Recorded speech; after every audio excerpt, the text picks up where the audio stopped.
It's a tale of three iconic frontmen synonymous with the Seattle rock scene and how their paths crisscrossed to inspire an anthem that called out decadence and greed. Though this song has since been lauded as a masterful manifesto, it was actually never meant to be more than a filler track, almost a throwaway track. That is until a bold move happened. An unknown singer from San Diego stepped out of the shadows and up to the mic, altering the song's destiny forever. Saved from the shackles of obscurity, this is one story that you're not going to want to miss. It's coming up next on Professor of Rock. Hey music junkies, Professor of Rock, always here to celebrate the greatest artists and the greatest songs of all time. I'll tell you what, if you want to be a part of a premier music community where we curate the best of the rock and roll era through interviews, through stories, through history, make sure to subscribe below right now. Pretty sure that you'll enjoy this channel. It's a community where we just celebrate the best of music. We also have a Patreon. It's a way to see exclusive content, to become an honorary producer and help us keep this a daily channel. Take a look at that in the description. And make sure that you click below for our latest AARP live event. We have partnered with AARP to do a live event. The next one's on Top Gun, the story of the soundtrack. You got Kenny Loggins, and I sit down with Terry Nunn of Berlin, and Mike Reno, a Loverboy, the history of the whole soundtrack. You can register for that below. It's free to register. Click on the link below. So it's time for another edition of our series, Dose. This is where we go behind the greatest duets in rock history. This time we take a turn on an alternative route, if you will. After receiving a flood of requests to take a deep dive into this one, today we're going to tell the story of the immortal tribute to the downtrodden, Hunger Strike, by Seattle's own Temple of the Dog.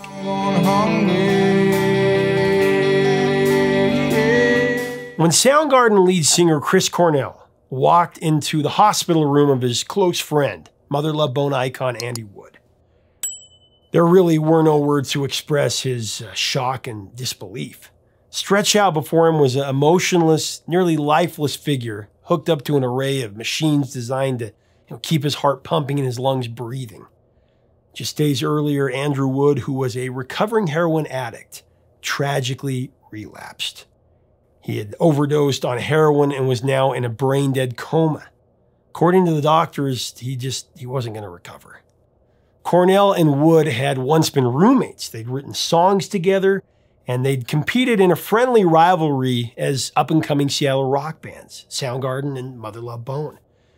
Chris Cornell had just finished performing at a club in New York when he heard the news of Andrew Wood's overdose. He was absolutely crushed. As soon as he could, he boarded a plane to Seattle and he rushed to see his fallen brother. He was the last person to arrive, actually.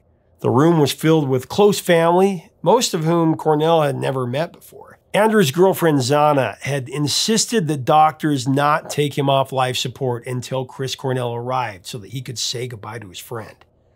Now, Chris had talked about this. He had mixed feelings about it. On the one hand, it was an honor. He wanted to honor his best friend, but on the other hand, it was awful. All of Andy's family was all just sitting there waiting to let him go, and Chris was the guy holding up the inevitable. After saying his goodbyes, Cornell watched the doctors actually pull the plug on his friend.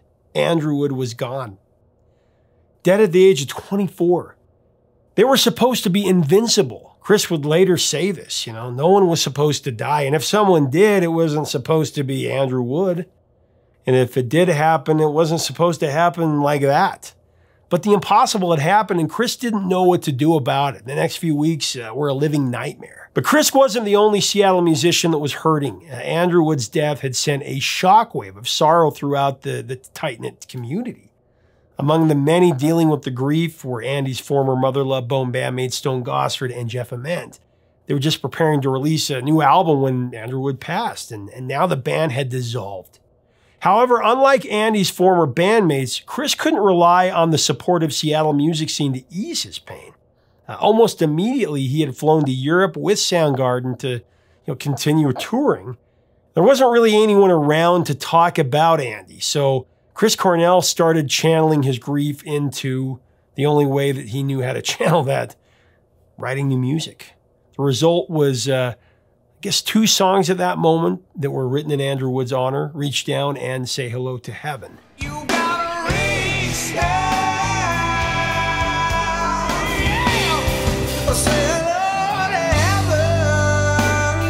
These songs would be the first rumblings in a tidal wave of cathartic experiences that would help Chris Cornell come to terms with his dear friend's death.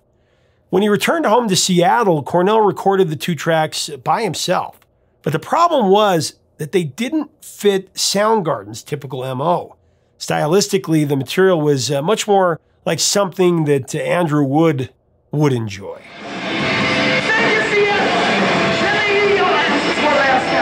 Realizing that Soundgarden wasn't an option, Cornell tried to figure out what to do with the songs. He didn't want to put the tape in a shoebox and never listen to it again, put it on the shelf. He said, I didn't have any destination for those particular songs. I was compelled to write them, and there they were, written in a vacuum as a tribute to Andy. All he really knew was that he wanted to use them for people to remember his friend by.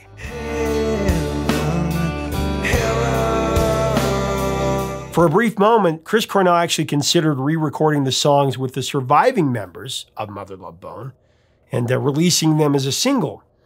But he lost his nerve and he talked himself out of that idea. However, several weeks later, he got a phone call from Andy's bandmate, Jeff Ament. Apparently, Jeff had heard the demos from either Andy's girlfriend, Zana, or Soundgarden's drummer, Matt Cameron.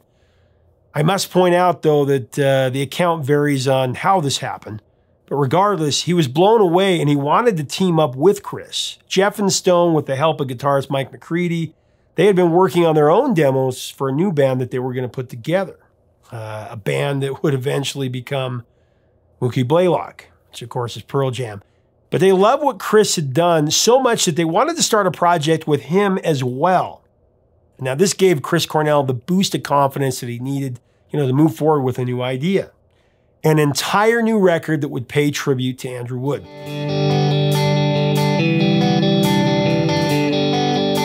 Really a frontman that I truly believe, had he have lived, he would have been one of the greatest ever.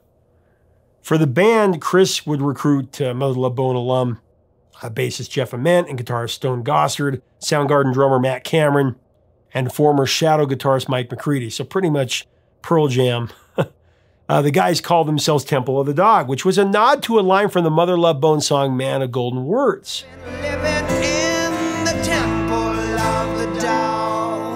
As we continue to break down this incredible song, I want to thank our sponsor, Zenni Eyewear, the glasses I wear every single day. Really, it has changed my life because I used to just suffer from migraines all the time. And ever since I used Blue Blocks, I put Blue Blocks on every pair of Zennis I own. For the last year and a half, I've only had like 2 or 3 headaches, period.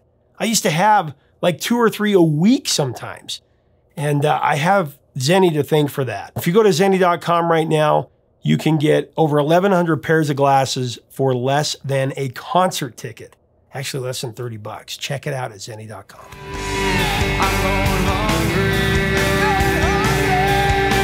Now, around the same time Temple of the Dog was being formed, Ament and Gossard's search for a new lead singer, that was starting to bear fruit. The instrumental demos that they had written had landed in the hands of San Diego's Eddie Vedder. Vedder had written lyrics and recorded vocals over the music. It really made an impact on the band. I've talked about this before, but they invited Eddie Vedder to Seattle for an audition that really seemed like a foregone conclusion. Eddie's introductory visit to Seattle not only secured him a spot in Pearl Jam, but also coincided with a memorable Temple of the Dog rehearsal. This was back in, I believe, October of 1990. Vedder was the odd man out while everyone else, was rehearsing. He was the new kid in town, and he was on unfamiliar turf. Accounts from those who were there say he seemed a little bit shy. He was standing around with his hands in his pockets, just kind of staring at his feet, shoegazing. Other than saying hello to Cornell in the hall, pretty much kept to himself. That is until he took a bold step into Seattle rock history by helping Chris Cornell save the song Hunger Strike from relative obscurity. It was a moment of courage that surprised both Chris Cornell and Eddie Vedder. The way Chris tells the story, he initially didn't see Hunger Strike as anything but really a filler song. So he hadn't fleshed it out very much. He was still working out some concepts floating around his head. As the band rehearsed the song, Cornell was trying to show what he had in mind for the chorus. Now, there was a low part and there was a high part. He was trying to sing both of them, however, it wasn't going very smoothly. As he sang Going Hungry, he could hit that high part, of course.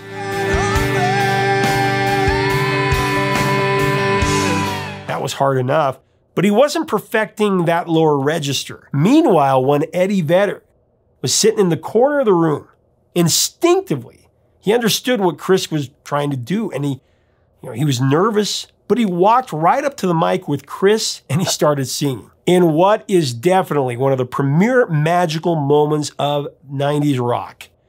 Chris Cornell related, "All of a sudden, I feel this shadowy presence over my shoulder, and there's only one microphone." And the chorus comes around again, and he sort of moves his shoulder in just to let me know that he's got a plan.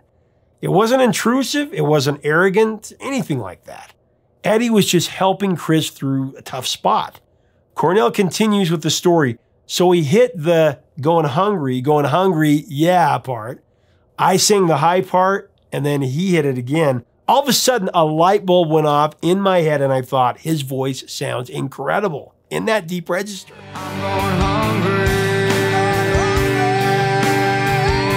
Without knowing, Eddie Vedder just sung the song exactly how Chris Cornell envisioned it. It was all instinctive. Really, it was magic, maybe even divine intervention. From there, the rest of the song, it just started falling into place. Cornell could sing the first verse alone with just a guitar. On the table, the fire's cooking. After, the band could drop in, and then Eddie could sing the same verse the second time around with a different guy singing. It could be a real song with two verses.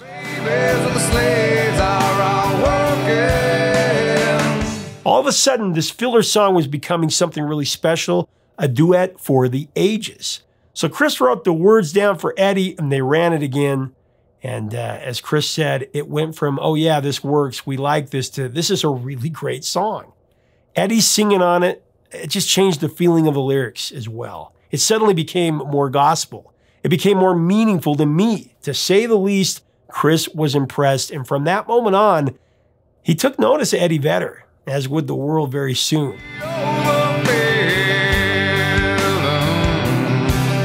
As it so happened, Eddie Vedder was back in Seattle weeks later when Cornell and company were recording the album. Chris hadn't forgotten Eddie's contribution, the last time they met, and he invited him to sing background vocals on a few of the Temple tracks.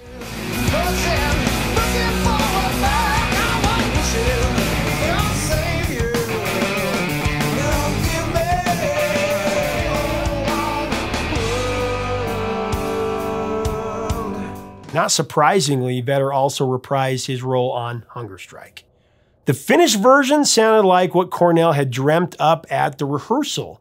It featured the pair, trading vocals on both the verses and the choruses.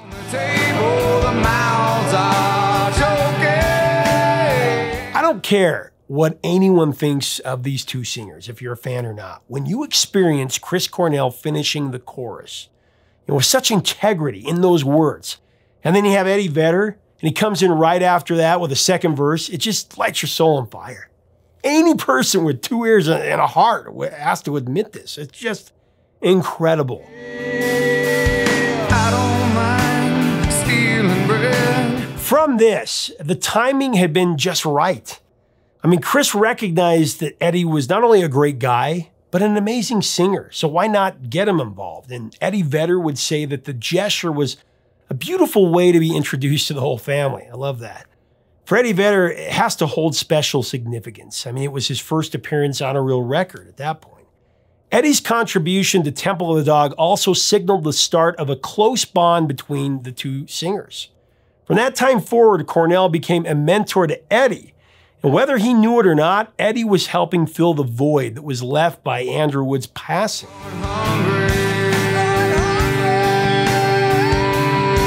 By the time the album was finished, everyone involved had passed through an intensely cathartic experience. Chris Cornell called it an enormous gift, left to them by Andrew Wood. It was an episode he would think about often, especially when writing and performing. You could say that Temple of the Dog's bio on the album sleeve sums it up really well. 10 songs, spontaneous, creation, emotion, very pleasing. Real music, No analyzation, no pressure, no hype. Just music to make music. Friends and a reason. Chemistry, beauty, life rules. That really moved me when I was 15 when I first read it. Now, the album was released on April 16, 1991 via A&M Records. And while the reviews were generally favorable, it was an unknown commodity to most of the public at that time. It sold less than 100,000 copies after its initial release. But the Seattle scene hadn't gone viral just yet. It was the calm before the storm when most of the world didn't know the names Pearl Jam, Soundgarden, Alice in Chains, and definitely not Nirvana at that moment.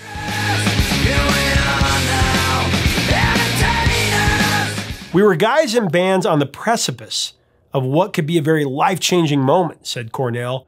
And though they didn't know it yet, everything was about to change. The following year, everyone in Temple of the Dog would be superstars. Soundgarden would release their platinum-selling Bad Motorfinger. That was in 91.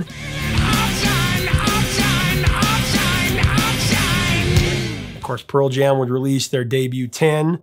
By 1992, it was just a commercial monster.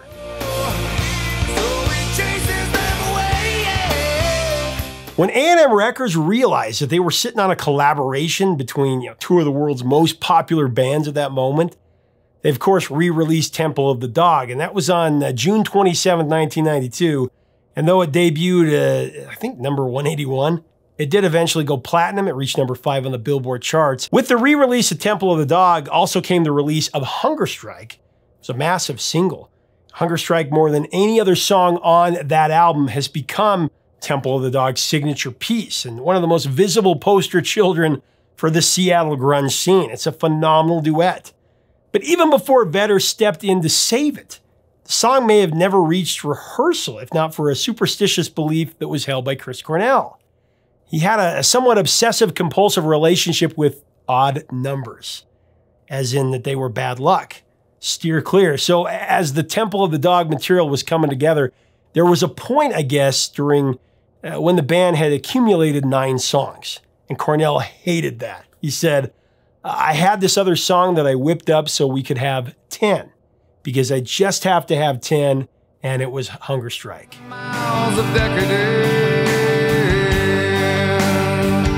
So because of its hastily composed beginnings, the song only had, one verse, and it had some chunky chords and a repeating chorus. And even though this 10th song put his soul at ease, he didn't think much of it, at first. The plan was to just hide it somewhere deep in the album. But of course, Eddie Vedder's intervention rerouted its destiny.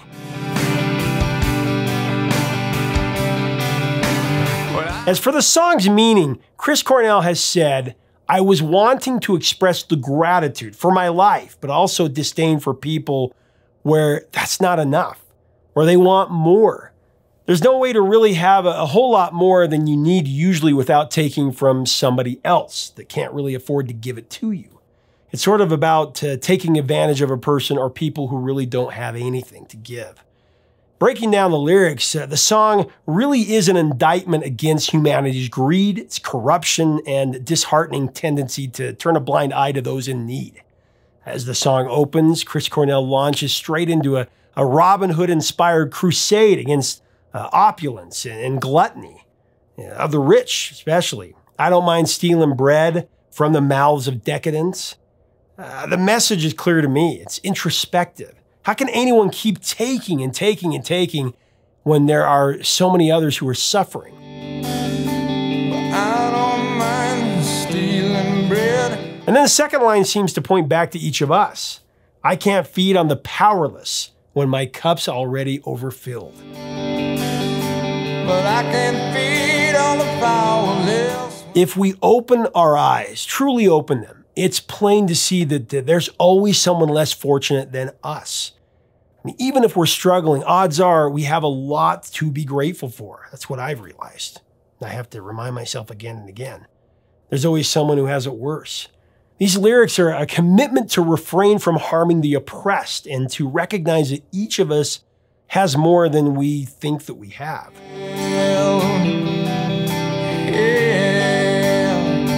And after that comes a series of very vivid and harrowing images. But it's on the table, the fire's cooking, and they're farming babies while the slaves are all working. Babies and slaves are working. Blood is on the table and the mouths are all choking. But I'm going hungry. I'm going hungry. Eddie Vedder clearly shined as well, though. Rachman had picked out different parts of the park for different parts of the song. And he wanted to have someone singing while standing in the tall reeds. Vedder got the nod, but Eddie Vedder was really uncomfortable with lip syncing. So Rachman told him to pick something in the distance and to look at that instead of the camera. Now that advice worked very well, and Eddie Vedder, of course, turned in a mesmerizing performance.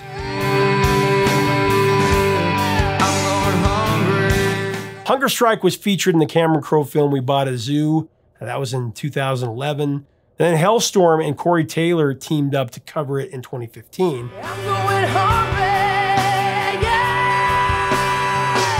Candlebox did it in 2016.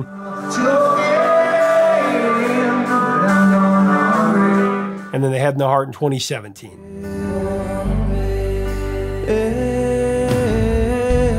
Said Chris Cornell, "What came out of a tragedy gave birth to something that was really impactful and hugely positive in my life, which would have never existed if we didn't have that trust and camaraderie with each other." This is one of a few albums in my life that I bought from the album cover alone. I'd never heard the songs.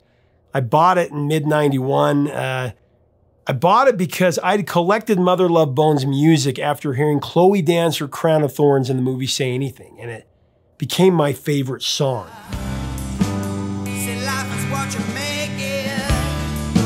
Decades after discovering that, I would rank Chloe Dancer Crown of Thorns in my top 10 of all time. I was just obsessed with this band as a young teen. And if you make it death, well, rest your soul. I really thought that Andrew Wood would be an all-time frontman. So the Temple of the Dog album was sacred. It's still sacred to me because it honored him so perfectly. And the song Hunger Strike, that was at the heart of the album. It's a song that honored a fallen hero from a now fallen hero, along with really the last man standing from the grunge era. It's just truly sad when you think about the great loss of so many talented creators from that time. But their music will live on forever, and it'll keep our cups overfilled.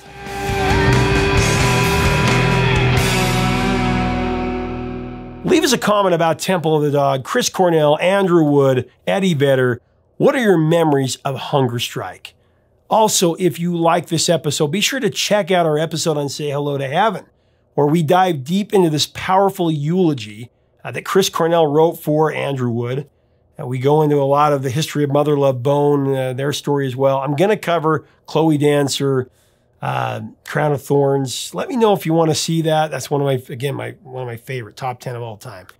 If you like this content, make sure that you subscribe below. We'd love to have you. Until next time, make sure 3 chords and the truth.